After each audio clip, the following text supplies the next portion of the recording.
Hello friends, एक बार फिर से आपके अपने YouTube channel education Nikhil study में स्वागत है। आज की वीडियो क्लास 12 हिंदी व्याकरण टॉपिक है हमारा अलंकार। आप सभी जानते भी होंगे कि हर साल बोर्ड परीक्षा में ये 2 नंबर के अलंकार की परिभाषा पूछी जाती है। इसी तरीके से आपकी 3 डेफिनेशन पूछी जाती है, जिसमें आपको टोटल मिलते हैं 6 नंबर। टोटल मिलते हैं 6 नंबर। जैसा कि आप जानते हैं कि हिंदी के नंबर आपके लिए बहुत ही ज़्यादा इम्पोर्टेंट होते हैं। बहुत से बच्चे हिंदी पे इतना गौर नहीं देते हैं, जिससे कि हिंदी के नंबर उनके कम आते हैं। लेकिन आपको ये नहीं जानते, हिंदी के नंबर से ही आपकी परसेंटेज अच्छी बनती है। अगर आपके फिजिक्स, केमिस्ट्री, मैथ में आपके अच्छे नंबर आ गए लेकिन हिंदी में नहीं आए, तो आप समझ सकते हैं कि आपकी परसेंटेज कितनी बेकार हो सकती है। अगर आप चाहते हैं कि आपकी अच्छी परसेंटेज आए तो हिंदी में भी आप याद करना शुरू कर दें, या आप याद अच्छे से कर लें। हिंदी सब्जेक्ट ऐसा है जो आप बहुत आसान तरीके से याद कर सकते हैं, और इसमें आपको ज़्यादा टाइम भी नहीं लगता।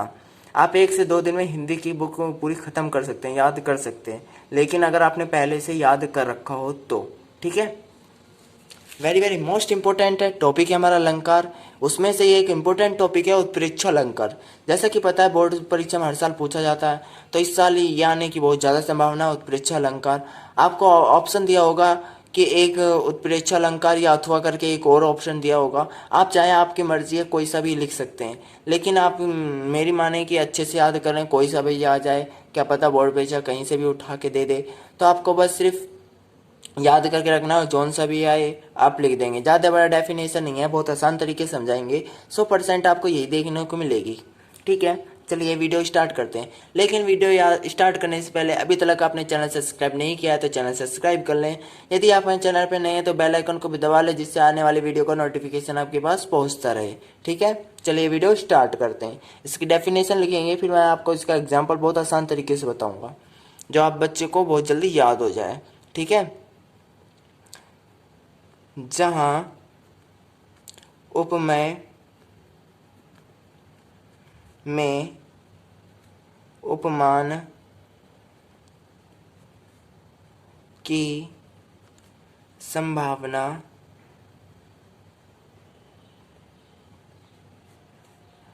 की जाती है,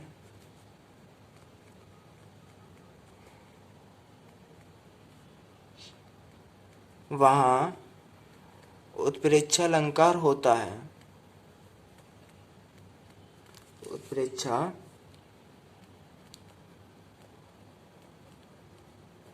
अलंकार होता है। देखा आपको कितनी आसान तरीके से डेफिनेशन है ये, आप यूं ही बहुत जल्दी याद कर सकते हैं। जहां उपमेय में उपमान की संभावना की जाती है, संभावना, ठीक है, वहां उत्प्रेक्षा अलंकार होता है। बस आपको ये वर्ड रखना है, उपमेय में उपमान की संभावना की जाती है, वहां उत्प्रेक्षा अलंकार होता है। देखा कितनी जल्दी याद हो गया। अगर आपने रफ या फेयर कॉपी निकाल लें, जिससे कि आप इन सबको एक जगह लिख लें, और याद करने में आपको बार बार कॉपी या बुक की ज़रूरत नहीं पड़ेगी। आप सिर्फ हमारे लिखे हुए नोट से ही याद कर सकते हैं। ठीक है, इसके आगे भी अभी लिखना है, मैं आपको बता दूं इसमें आपको किस तरीके के वर्ड प्रयोग होते हैं। ठीक है, उसके आगे लिखेंगे उत्प्रेक्षा को व्यक्त करने के लिए, व्यक्त करने के लिए पर्याय मनु, ठीक है, कोमा, मनु, मानो, जाने हूँ आदि वाचक शब्दों का प्रयोग किया जाता है, प्रयोग किया जाता है। वैसे भी आपको लग रही होगी ये डेफिनेशन हार्ड है, लेकिन आप मेरे मानो सबसे आसान तरीके से मैंने आपको समझाया। बस आप चाहें तो यहाँ तक भी लिख सकते हैं। उत्प्रेक्षा अलंकार कहते हैं, अगर आप एग्जामिनर आपकी इतनी छोटी डेफिनेशन देखे और आपको आधा नंबर दे दे तो मेरा यही मानना है कि आप पूरी डेफिनेशन लिखें, लेकिन ढंग से लिखें। जहाँ उपमेय में उपमान की संभावना की जाती है वहाँ उत्प्रेक्षा अलंकार होता है। लेकिन उत्प्रेक्षा अलंकार में किस तरीके के वाचक प्रयोग होते हैं ये भी तो जानना जरूरी है। तो ये इसमें मैंने इसीलिए बताया, उत्प्रेक्षा को व्यक्त करने के लिए पर्याय मनु, मनिहु, मानो, जनेहु, इस तरीके के जो वर्ड होते हैं वो वर्ड शब्दों का यहाँ प्रयोग किया जाता है। ठीक है, वीडियो अच्छी लगे तो लाइक कर दो, जिससे कि हमारा मोटिवेशनल बनता रहे और हम आपकी तरह इसी तरीके से वीडियो बनाकर लाते रहें। अब आपको मैं ये नहीं समझ में आया होगा तो मैं आपको एग्जाम्पल से के माध्यम से समझाता हूँ। बहुत आसान तरीके से एग्जाम्पल बताऊंगा जिससे कि आपको ये डेफिनेशन और आसान तरीके से समझ में आएगी। ठीक है, उदाहरण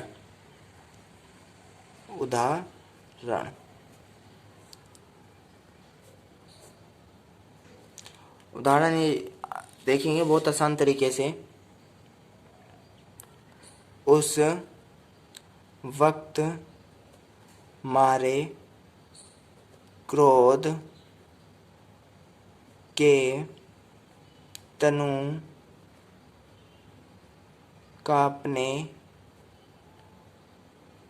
उनका लगा।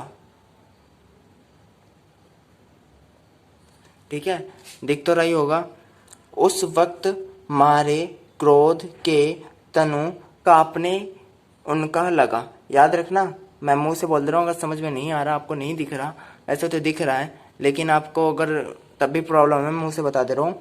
ये लिखा है कांपने उनका लगा। ठीक है, फिर इसके आगे लिखेंगे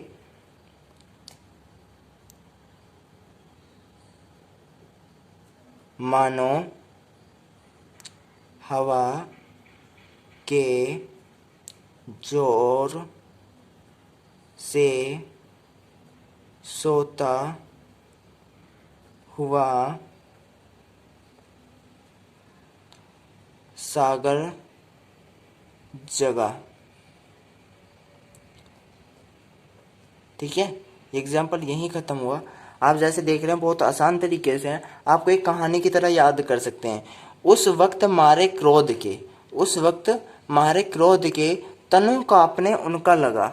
ठीक है, इसमें इसी तरीके से वर्ड यूज होता है, तनु, मानो, इस तरीके से का यूज होता है। ठीक है, तनु कांपने उनका लगा। ठीक है, मानो हवा के जोर से सोता हुआ सागर जगा। ठीक है, मुझे लगता है, आई होप कि आपको ये उदाहरण बहुत अच्छा लगा होगा और आपके समझ में भी आ गया होगा। एक बार फिर से रिवाइज कर लेते हैं। जहाँ उपमेय में उपमान की संभावना की जाती है वहाँ उत्प्रेक्षा अलंकार होता है। उत्प्रेक्षा को व्यक्त करने के लिए पर्याय मनु, मनुहु, मानो, जनेहु आदि वाचक शब्दों का प्रयोग किया जाता है। अगर उदाहरण से समझना चाहते हैं तो इस तरीके से लिख सकते हैं, उस वक्त मारे क्रोध के तनु कांपने उनका लगा, मानो हवा के जोर से सोता हुआ सागर जगा। ठीक है, आई होप कि आपको वीडियो बहुत ही ज़्यादा पसंद आई होगी। अगर वीडियो आपको बहुत ज़्यादा पसंद आई है तो आप अभी चैनल सब्सक्राइब कर दे सकते हैं, और यदि आप हमारे चैनल पर नए हैं तो आप बेल आइकन को भी दबा लें जिससे आने वाली वीडियो को नोटिफिकेशन पहुंचता रहे।